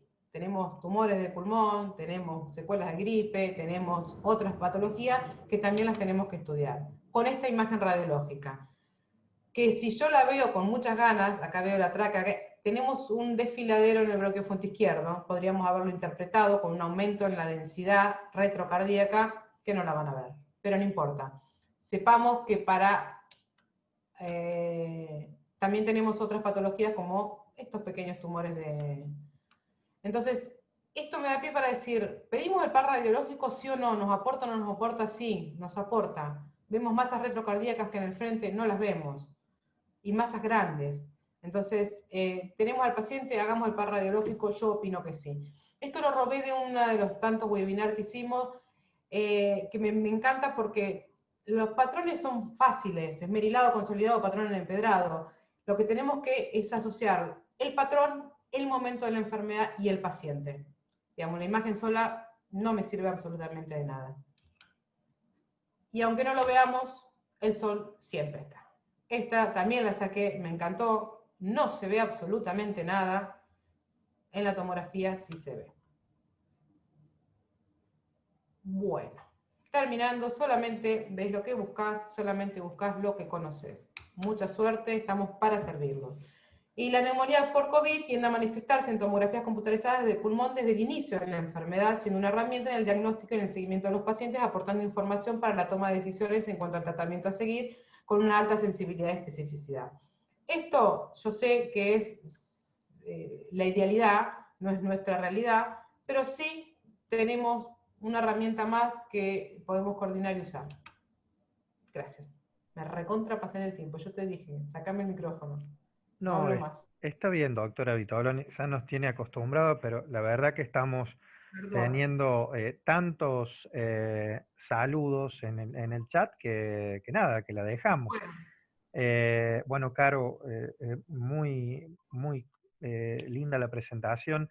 Seguramente hay como para retomar la discusión de recién, ahí estaba Diego Arroyo, Santi Arisi, como para ver, creo que lo que por ahí se trataba de dejar claro, cómo, cuándo y por qué la radiografía, y que vos en un momento lo dejaste en tu presentación, lo expresaste por ahí para repetirlo, qué paciente es candidato a la radiografía de acuerdo a las recomendaciones y los protocolos, como para ahí para retrotraer algunas de las preguntas.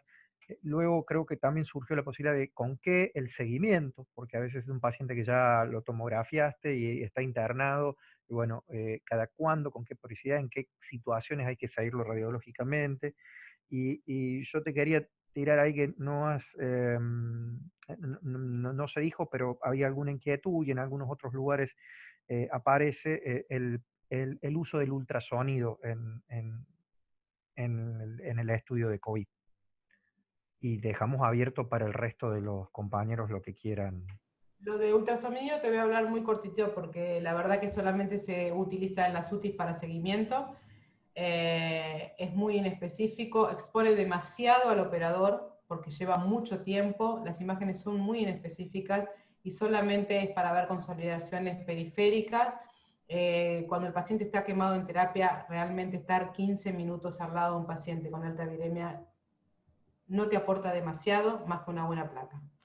Yo sinceramente, no hay evidencia científica, han sacado estudios de todos lados, pero la verdad que no hay, exponer primero que en la provincia no tenemos tantos ecógrafos de alta calidad como para andar dejando uno adentro de una terapia de COVID, porque lo dejas ahí y no lo puedes sacar, ¿sí? Porque se considera un equipo sucio. Y exponer a un radiólogo, que tampoco somos muchos en la provincia, para estar al lado, o a uno, no hay evidencia científica que te vaya a aportar demasiada información en cuanto a la ecografía, pero es solamente para el seguimiento de los pacientes en terapia. Perfecto, queda el micrófono abierto para los compañeros. Para preguntas a Caro. Luego, Santiago. Santi, ahí, Maggie, le dejamos a Santi, ya te pasamos, ¿puede ser? Santi. No, a partir de todo esto, más que nada, sabiendo que viene un protocolo, pero parándome desde un nivel 3, lo importante de poder saber que tenemos la limitante de la mitad del laboratorio que deberíamos poder tener para ver una progresión a empeoramiento. A ver, digamos, lo fácil es el paciente totalmente, claramente bien y el claramente mal. Todo lo que hay entre medio nos toca definir cuándo vuelve, cuándo se va, cuándo lo interno en nuestro hospital, cuándo socialmente lo tengo que sacar y llevarlo al hospital y que no se me complique. Pero bueno, básicamente lo que planteo es esto, que coincidiremos todos los niveles 3. Tenemos un radiólogo con mucha buena voluntad y el tubo de rayos catódicos. Laboratorio que tenemos la mitad de lo que se está planteando como parámetros de progresión de mala evolución. Y bueno, todo lo que nos pueden aportar en esos protocolos desde la clínica estaría bárbaro, porque es lo que más vamos a disponer realmente. Queda obviamente todo lo demás, Pamela en un nivel 2, los niveles 4, como planteaba Diego, la dificultad por ahí inmovilizar una ambulancia para solamente hacer una tomografía o unos análisis, porque me parece, tengo dudas, también a nosotros nos lleva una decisión, porque son 3-4 horas de no disponer de ese recurso. Muchas veces es la única ambulancia en el pueblo. Y exponer a 3-4 horas un personal de enfermería a la exposición de un paciente que puede estar aerosolizando. No es tan fácil tomar la decisión de llevarlo a hacer un ataque. Entonces por ahí nos tenemos que manejar con una placa que a lo mejor nos oscurece más de lo que nos aclara. Doc, lo que nosotros, discúlpeme, lo que nosotros queremos darles como herramienta es a ustedes en el interior, cuando el paciente se les está empezando a complicar, que cuando venga a Santa Rosa para la evaluación de la internación en el SEAR, se puede pasar a hacer las imágenes en laboratorio y en ese momento decidir si el paciente se interna en el SEAR o se vuelve a la localidad. En realidad es para esos pacientes puntualmente que ustedes ven que está empezando una progresión, pero no una progresión clara, porque la progresión clara ni los pasan por el Evita, los llevan derecho al SEAR, como usted dijo. Los complicados son complicados y los leves son leves. Los ni en el medio, que muchas veces ustedes tienen que definir, ahí nosotros podemos llegar a aportarle, si en la radiografía no tienen un claro aporte desde el punto de vista de las imágenes, sí les podemos aportar en las tomografías y decirles, sí, mirá, tiene infiltrados bilobares extensos, bilaterales, más de 3 centímetros, a este paciente no lo vuelvan a la localidad. Dejémoslo en Santa Rosa porque en los próximos días se va a complicar y mucho. Para eso es más que todo la herramienta que tenemos, creo, que a ustedes les puede servir. Perfecto, Caro. Sí, justamente. Mi planteo es decir, bueno, todos los que vayan a poder aportar a este protocolo, obviamente se va a hacer en función de eso, saber que vamos a adaptar protocolos internacionales o nacionales o lo que sea a nuestra realidad, a lo que disponemos de nuestros recursos humanos, físicos, desde la ambulancia hasta los antibióticos que dispondremos en cada lugar, las heparinas diversas, de acuerdo a lo que se pueda conseguir. Poder adaptarlo a esta realidad me parece que sería que algo ya CODES logró a través de lo que era trauma, creo que podemos hacerlo también para COVID. Perfecto, Santi. Maggie. Gracias, Doc, por la presentación.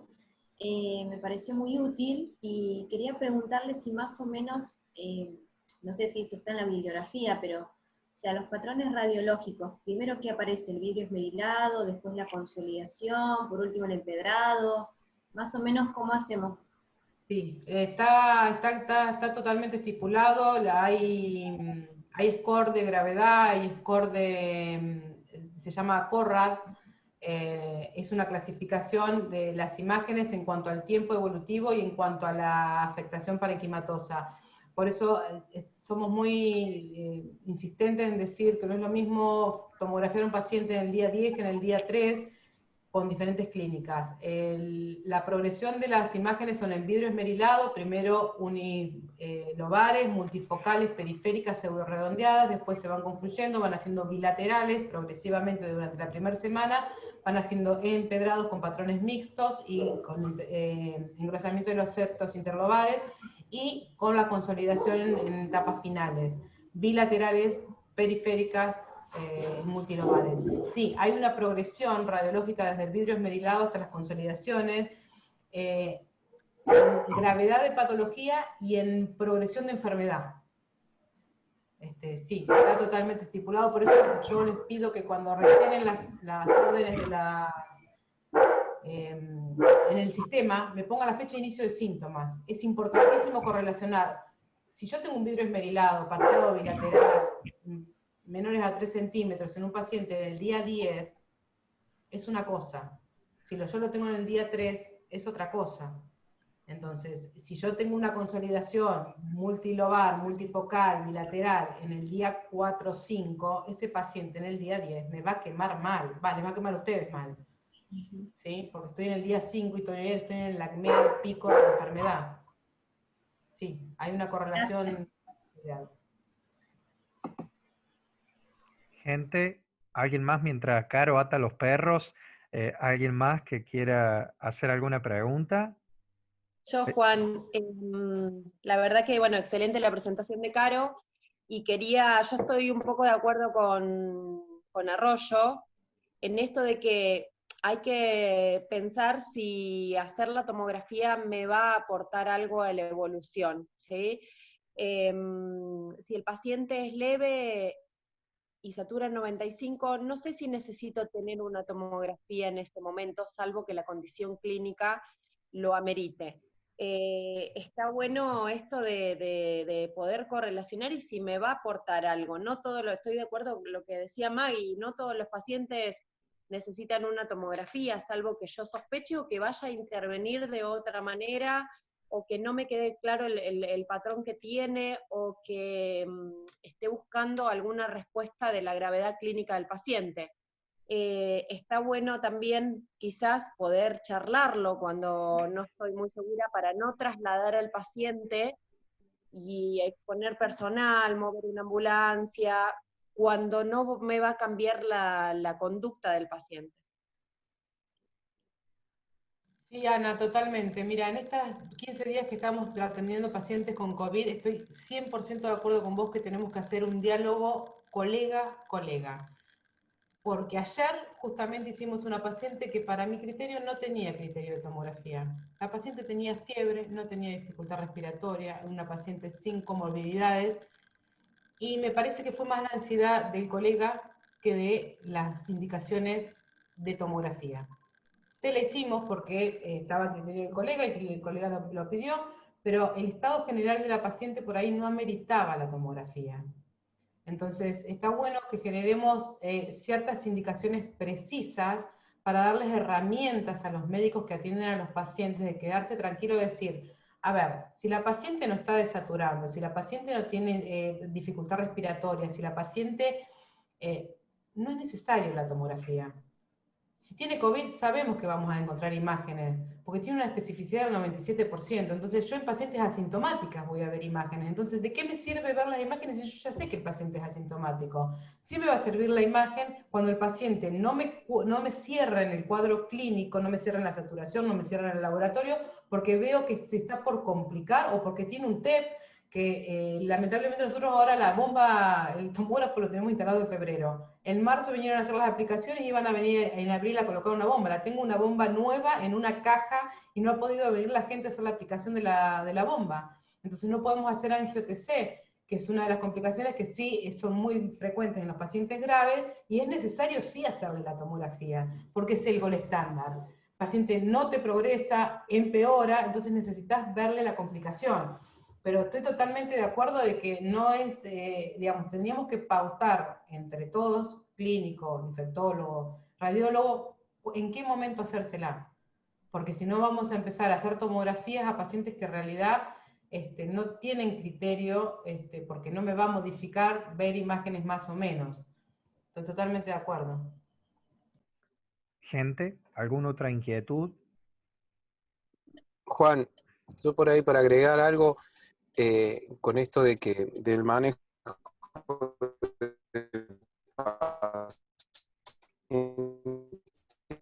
Diego, se nos corta el hospitalarios COVID, audio. antes ponerse a... espera que enganche un mejor señal. Bueno, mientras todos esperamos al doctor Arroyo que enganche algo,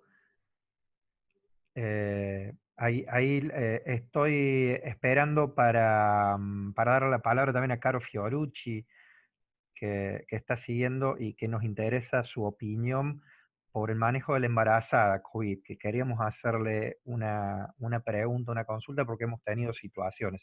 Hemos estado ingresando, haciendo profilaxis antitrombótica en embarazada y queríamos preguntarle, Caro. A ver, loco, ¿cómo se te escucha? ¿Ahí me escuchás? Sí, dale.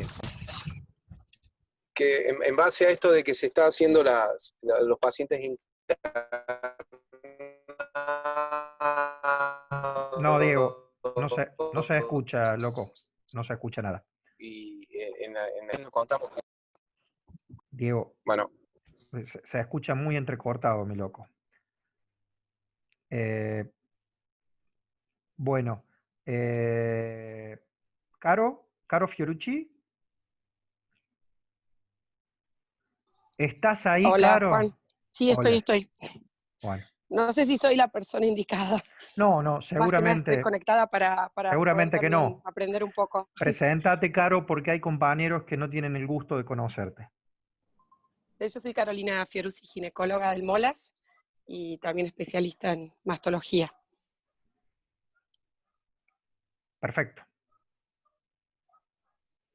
Bien. Yo te escribí porque tuve un caso de una paciente con cáncer de mama, hizo quimioterapia y bueno, justo de Catrilo, que está Diego ahí para poder presentarla en algún momento, porque fue un caso que no tuvo mucha sintomatología y bueno, algunos capaz que la conocen y bueno, fue positivo, le hice una cirugía programada, después hice un TEP, era interesante el caso, simplemente eso. Bueno, por ahí va a ser... Estaba bueno en otra ocasión. Para pedírselo a los chicos de Catriló, le vamos a pedir a Gerardo, a Lourdes, a Leslie, que preparen el caso, porque la verdad que sí es interesante como lo planteas, Caro, pero yo te aprovecho en línea, si te parece, sí.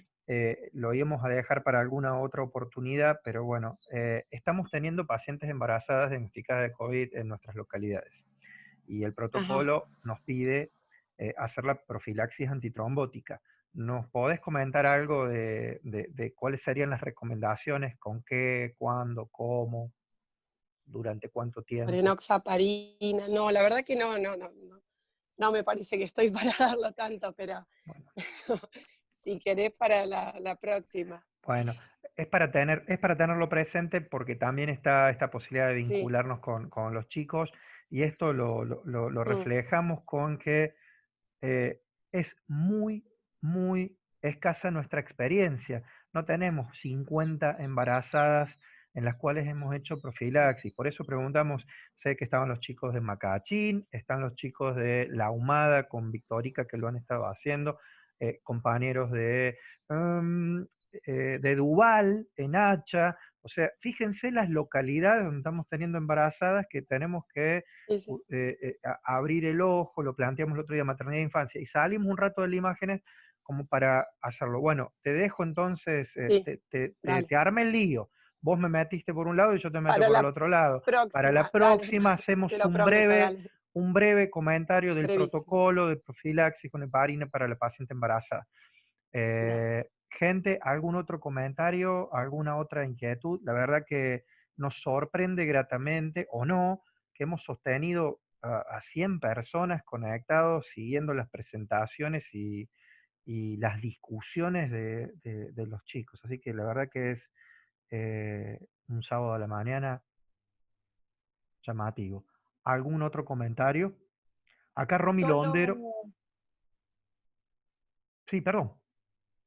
No, solo ya que Caro está y hablando de la embarazada, creo que el comentario que me gustaría hacer es que no hay muchos datos de COVID en la embarazada, no hay muchos datos, la verdad que no tenemos datos que les esté yendo mal, ni datos ningún dato específico, pero sí sabemos que el síndrome febril en la embarazada puede llevar al parto prematuro. Entonces, ahí sí tenemos que estar muy atentos. Caro, quería preguntarte esto, a ver qué opinás, muy atentos en el control de esa embarazada.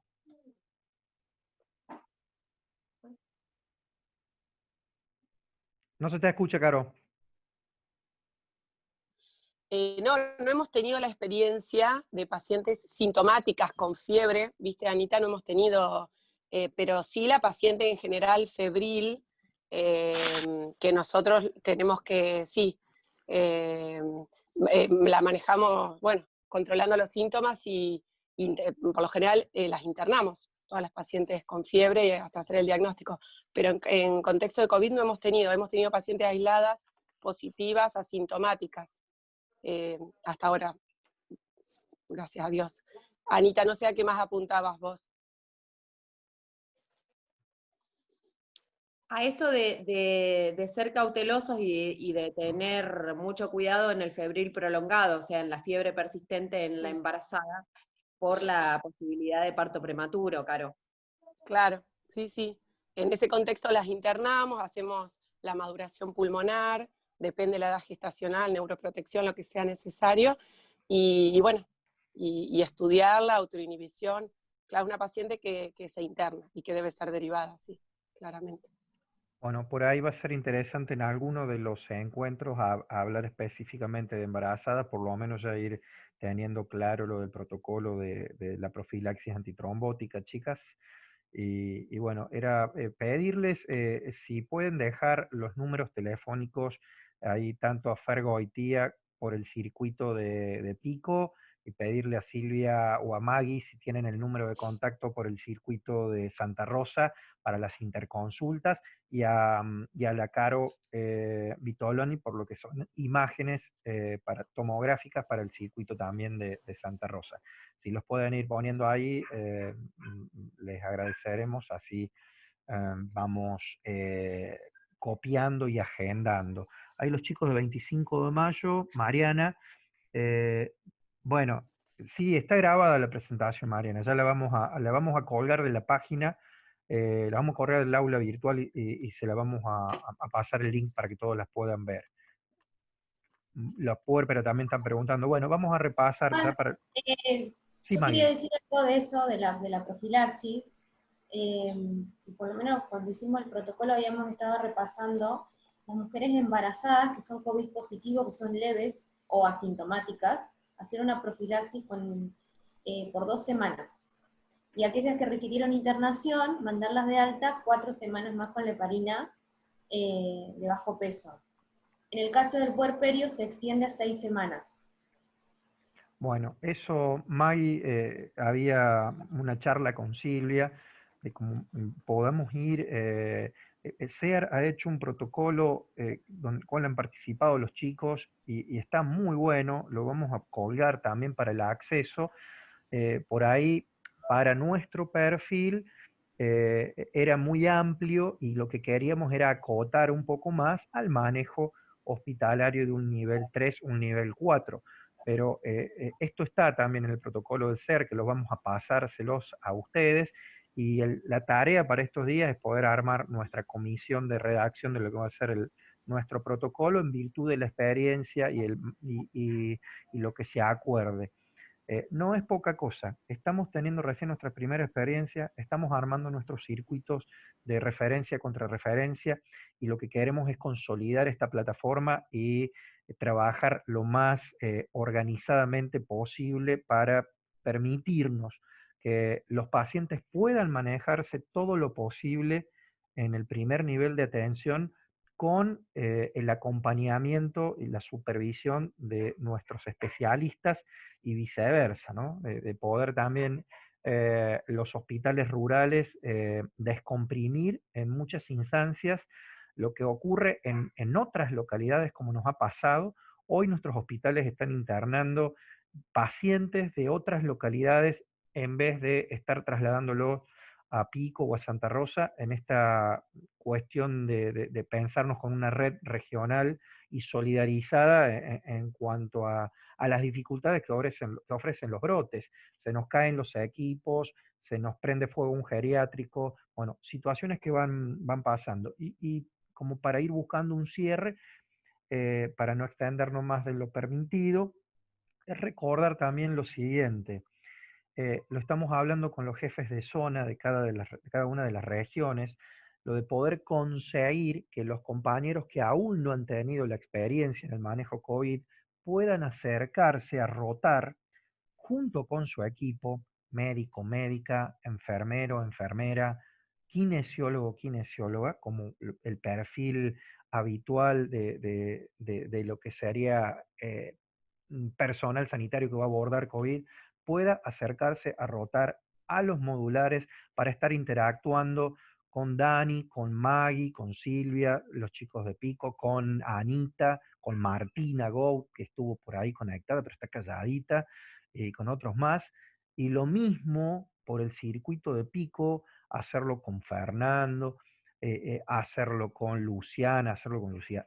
Este tipo de interacción nos permite ir entrenándonos nosotros en cuestiones que tienen que ver, que no es lo mismo ver una imagen una vez a la semana que ir a auscultar 10, 15 pacientes, ver las indicaciones diferentes de 10 o 15 pacientes, ver la oportunidad terapéutica de el plasma, bueno, muchísimas opciones que cuando yo regreso a mi localidad me permite también ir fortaleciendo el trabajo con mis compañeros, ir readecuando el hospital para la internación de estos aislados, el trabajo de enfermería, el trabajo de kinesio. Por eso es que vamos a estar invitando a distintos actores a que participen y Tenemos que ahora seguramente... agarrar otro carro.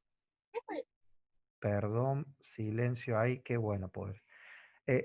Queríamos comentar esto y la idea también que hemos estado hablando con los compañeros es de que las rotaciones sean ordenadas, sean organizadas y con la participación de toda la estructura, porque si no nos pasa que quizás en el afán de ir a participar nos encontramos en algunos momentos con 2 o 3 médicos que han ido un día antes, un día después y un día después a rotar y nos hemos quedado con una zona compleja sin médicos únicos o con poca gente. Entonces, lo que queremos es generar un circuito en el cual fortalezcamos esta ida y vuelta, que ya nos queden las líneas disponibles. No es lo mismo que si te llamo y te digo, soy Sabrina Villa de Victorica y hace 15 días atrás estuve compartiendo con Maggie La Guardia, a que te llame, no sé, soy Juancito Barbero de Luigi y no me conoce nadie.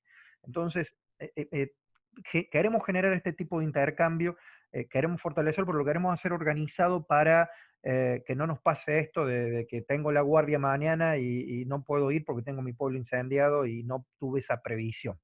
Entonces, se nos están dando algunas situaciones que estamos tratando de resolverla con la mejor estrategia. Sí queremos fomentar esto. Los que no tienen la experiencia, tenemos una oportunidad única en este momento de participar y de sumarnos a los espacios donde se está viendo de estos pacientes todos los días, todos los días. Me llevo la experiencia. Y los que ya están, poder continuar y poder tratar de regreso a mi localidad y lo laburo. Gente, ¿alguna otra sugerencia? Yo creo que esto a veces, yo vuelvo a insistir lo que decíamos recién, y no dejarlo de vista. Nos hemos estado encontrando con los recursos de formación que hemos podido, las aulas virtuales, los encuentros por Zoom y algunos mínimos presenciales, pero creo que si bien esto nuevo para nosotros en cuanto a la experiencia, al manejo de los pacientes, ¿se podría haber hecho hace 2 meses atrás? Sí, por supuesto que se podría haber hecho hace 2 meses atrás. Creo que no obstante eso, estamos en una oportunidad que lo podemos hoy reflejar, como decía Caro, con nuestros pacientes, con nuestra experiencia, que le va dando la impronta de cómo organizamos nosotros nuestra estructura sanitaria. Es muy difícil extrapolar otras cosas. Y en este momento creo que estamos todos muy sensibilizados y receptivos a este intercambio, el cual que queremos tratar de seguir fortaleciendo y ir instalando temas distintos en cada encuentro. Quizás para el próximo sábado, si bien apuntemos un poco al perfil bioquímico del laboratorio, van a volver a hablarse de imágenes, tiene que volver la terapéutica, tiene que volver a hablar de algún grupo etario. Pediatría también nos pedía participación por lo que está pasando con el síndrome en pediatría post-COVID, que es toda una instancia interesantísima. Entonces vamos a estar dando espacios para que todos puedan estar compartiendo. Pero fundamentalmente queremos escuchar la voz de la presentación de dificultades de nuestros compañeros del primer nivel y también la devolución de los lineales. Gente, 12:15 del mediodía, vemos que hay poco movimiento de olla, el tiempo es tirano, como el jefe de zona 2. 30 minutos cerrando. No se te nota que hay poco movimiento de olla en tu casa. No, es lindo. Esto es como un tour, porque hay gente que va a los Zoom con auto, es el caso de Arroyo, de Ana Sánchez, es como una modalidad nueva. Blaceta también veíamos, está bien, sabemos que son padres, madres, y bueno, ya fueron los chicos a karate, a fútbol y a todo lo otro. Les agradecemos muy especialmente a quienes estuvieron a cargo de la presentación, a Sabri, a Sabri Caro de allá, a Maggie de Santa Rosa y a Caro de acá de Tuay también por la presentación, a todos ustedes que estuvieron soportándonos y bueno, esperemos que se pueda consolidar el espacio y que nos sirva para el intercambio. Estamos grabándolo y lo vamos a estar colgando. Muchas gracias, Juan. Gracias, Diego. Gracias, chicos. Un abrazo grande para todos y todas. Gracias, Juan. Saludos a todos. Gracias. Chau.